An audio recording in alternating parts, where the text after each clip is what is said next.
das causas consideradas impossíveis, Santa Rita de Cássia suportou com paciência os maus tratos do marido.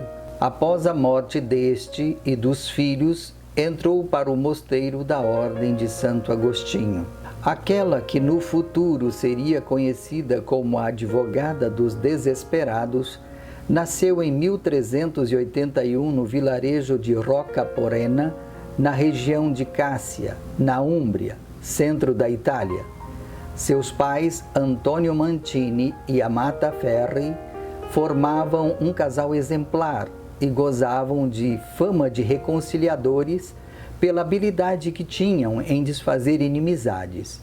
E, por fim, as disputas, sendo por isso apelidados de pacificadores de Cristo. Formavam eles um casal adiantado em anos, porém suas preces foram ouvidas e uma menina veio ao mundo. Com 4 dias de nascida, na pia batismal da igreja de Santa Maria em Cássia, recebeu ela o nome Margherita, que depois foi carinhosamente reduzido para Rita. Já na infância, Rita se destacava em casa pela inclinação à piedade e à união com Deus pela oração. E assim seus pais adequaram um pequeno cômodo da casa, montando ali um oratório, onde ela passava agradáveis momentos em oração. Apesar de analfabetos, Amata e Antônio procuravam transmitir à menina os edificantes conhecimentos da vida de Jesus, da Virgem Maria e dos santos populares, e assim Rita cresceu dócil, respeitosa e obediente para com seus idosos pais. Aos 8 anos, inclinou-se a consagrar sua virgindade a Jesus, esposo das virgens, para, segundo os costumes da época, resignou-se à vontade de seus pais e, ao fim da adolescência, casou-se com o jovem Paulo Fernando, fonte de muitos sofrimentos durante a vida matrimonial. Seu esposo, descrito como um indivíduo pervertido e impulsivo, de caráter feroz e sem temor a Deus, não admitia opiniões diferentes da sua. Muitas vezes injuriava a esposa sem motivos, mas ela nunca respondia com ressentimento ou queixas. Rita lhe era obediente, pedindo-lhe permissão até mesmo para ir à igreja. E com o passar dos anos, a docilidade da esposa transformaram o feroz leão em manso cordeiro. Passou a ser respeitoso com a esposa, dando bom exemplo aos 2 filhos, João Tiago e Paulo Maria, que lamentavelmente herdaram o temperamento paterno. O matrimônio durou 18 anos, até o momento em que Paulo Fernando foi brutalmente assassinado por inimigos que cultivou nos tempos de violência. Sepultado, foi agraciado com muitas orações e penitências de Rita, em sufrágio de sua alma. Tendo a santa viúva feito um corajoso ato heróico, perdoou os assassinos do marido. Mais um sofrimento se abateu sobre Rita. Refeita da dor causada pela morte de seu esposo e tendo dirigido toda a dedicação à formação dos 2 filhos, percebeu ela que ambos estavam inclinados a vingar a morte do pai. Tomou então uma resolução difícil, porém firme. Pediu que Jesus levasse seus filhos antes de cometerem esse pecado, se fosse humanamente impossível impedir que o fizessem. Amava-os tanto que queria encontrá-los no paraíso, tendo o mesmo sentimento que levou a mãe de São Luís, rei da França, ao dizer ao filho que preferia vê-lo morto a seus pés antes que cometesse um pecado mortal. João Tiago e Paulo Maria adoeceram, mas receberam continuamente os cuidados da diligente mãe, que lhes obtinha todos os remédios então disponíveis para lhes conservar a vida. E então, reconciliados com Deus e tendo perdoado os assassinos do pai, partiram para a eternidade. O que aconteceu cerca de 1 ano após a morte de Paulo Fernando, junto a quem foram sepultados. Rita ficou sozinha no mundo, mas na mais perfeita das solidões, tinha Deus consigo. Não mais tendo obrigações matrimoniais ou maternais, Rita aperfeiçoou-se na prática das virtudes, dedicando-se à caridade e à oração, Mas isso não era suficiente para quem estava tomada pelo amor de Deus e que desde a infância aspirava à vida religiosa. Ao passar junto aos conventos e mosteiros, sentia uma atração interior para a vida dos claustros, tendo uma santa inveja das almas virgens que ali estavam encerradas em total entrega a Jesus. Mas pelo matrimônio, um muro intransponível se elevara entre ela e a vida conventual. Segundo as normas e regras então vigentes, era-lhe vedado o ingresso na vida que tanto aspirava. Rita queria uma coisa impossível. Batendo às portas do convento das religiosas agostinianas de Santa Maria Madalena, recebeu da Madre Superiora a resposta negativa, apesar da boa impressão que causou, pois ali só se admitiam mulheres solteiras, não sendo possível o ingresso de quem já tivera vida matrimonial. Rejeitada, continuou com orações e penitências, além das boas obras, mas mantendo a confiança naquilo que considerava uma causa desesperada. Voltou 2 vezes ao mesmo convento para implorar admissão, sendo em ambas as ocasiões novamente rejeitada. Entregou-se então à vontade de Deus, recomendando-se aos santos de sua devoção. Já praticava a pobreza, desapegando-se dos bens que possuía para distribuí-los entre os necessitados. A castidade vivia no estado de viuvez, desinteressando-se em contrair novas núpcias e assim desapegando-se do próprio corpo. Faltava-lhe ainda a obediência que almejava abraçar dentro de um convento, submetendo inteiramente sua vontade a uma pessoa investida da superioridade religiosa. Certa noite ouviu alguém a chamar pelo nome: Rita, Rita. Ninguém parecia estar ali e, tendo retornado às orações, ouviu novamente seu nome ser chamado: Rita, Rita.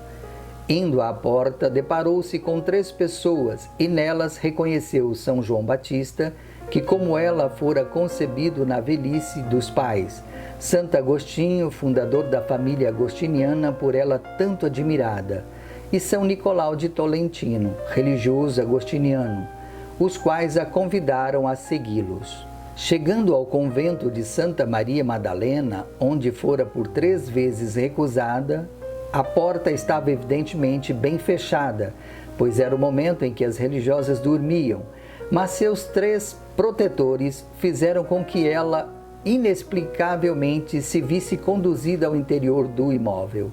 Ao se reunirem para as obrigações matinais, as religiosas se surpreenderam ao encontrarem Rita rezando na capela e, tendo constatado que a porta não fora arrombada e que não havia sinal algum que explicasse a entrada da viúva por meios humanos, creram no relato que dela ouviram, reconhecendo assim a vontade de Deus. Uma nova alma foi então recebida naquela família religiosa. Rita desfez-se de seus bens, abraçando assim formalmente a pobreza evangélica.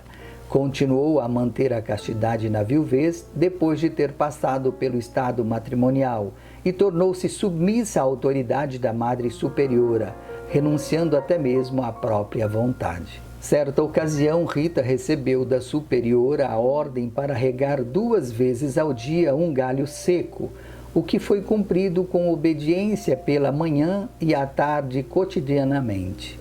Mês após mês, observada com um irônico sorriso pelas demais irmãs. Elas se surpreenderam cerca de 1 ano depois com o surgimento de folhas na videira que começava ali a se desenvolver e que passou a dar saborosas uvas séculos após séculos, produto da santa obediência. Tal árvore atravessou as épocas, chegando até nossos dias, mantendo-se viçosa e frutífera, fruto da cega obediência à qual se submeteu. Na quaresma de 1443, Rita ouviu um edificante sermão pregado por São Tiago da Marca, frade franciscano de São Bernardino de Siena. As palavras do religioso a sensibilizaram profundamente, e então, prostrada diante da imagem do crucificado, pediu a participação naquelas lancinantes dores, ainda que fosse a dor de um dos espinhos, no que foi imediatamente atendida. Sua fronte foi ferida por um espinho da coroa, o que a fez desmaiar de dor. Ao contrário das chagas de Jesus que se abriram em outros santos, a de Rita manifestou-se com aspecto repugnante, com saída de pus e odor fétido, o que a levou a uma vida isolada dentro do convento, em uma cela distante à qual uma religiosa lhe levava o necessário para viver. Esse sofrimento se estendeu por 15 anos. Por ocasião do ano do jubileu proclamado pelo Papa Nicolau IV em 1450, Rita manifestou o desejo de outras religiosas, mas não obteve permissão da superiora devido ao seu estado de saúde que se agravava, consequência da ferida causada pelo espinho. Rita então pediu a Deus o desaparecimento da ferida, no que foi atendida, viajando assim à cidade eterna para ali praticar os atos de piedade próprios à ocasião. Ao retornar ao convento, a ferida reapareceu, retornando a religiosa à sua vida de sofrimentos. A saúde se debilitava, as dores aumentavam, mas a alegria e o sorriso continuavam em meio ao santo sofrimento pelo qual passava. Nos últimos dias de vida, seu único alimento foi o pão eucarístico. Aproximando-se o fim de sua vida, Rita consolou-se com a notícia de um fenômeno inabitual, ou melhor, impossível. Durante um rigoroso inverno, notou-se em sua horta uma roseira lindamente florida e também uma figueira, cujos frutos estavam maduros e saborosos. Esse fato prefigurava a nova rosa que em breve ornamentaria o paraíso e o fruto que Jesus colheria na terra para lá no céu se deliciar. E até hoje é tradicional a bênção das rosas, as quais são levadas aos enfermos, alusão à roseira que milagrosamente floriu em pleno inverno e que confortou Rita em sua enfermidade. Por fim, confortada pelos sacramentos, Rita foi chamada à casa do Pai em 22 de maio de 1457, quando contava com 76 anos de idade e 4 décadas de vida religiosa. Não deixou escritos, cartas, livros, diários, nada disso existe, mas apenas os exemplos e as lembranças de uma vida de santidade. Como a morte de Rita, ferida na testa, antes repugnante, tornou-se brilhante e limpa, exalando odor perfumado. A exposição de seu corpo para o último adeus dos numerosos peregrinos que acorreram ao convento foi se estendendo dia após dia e acabou por não haver sepultamento formal, mas o cadáver não sofreu a habitual decomposição, podendo até hoje ser sua face apreciada pelos que visitam a capela do convento, onde a santa das causas impossíveis viveu. Filha obediente, esposa maltratada, mãe amorosa, viúva confiante, religiosa estigmatizada. A vida de Santa Rita de Cássia foi uma das mais sofridas na história da Igreja Católica. Por esse motivo, os fiéis a consideram a santa das causas impossíveis. O seu culto é celebrado em todo o mundo cristão, sendo festejada no dia 22 de maio, tanto na Igreja do Ocidente como na do Oriente. Santa Rita de Cássia, rogai por nós.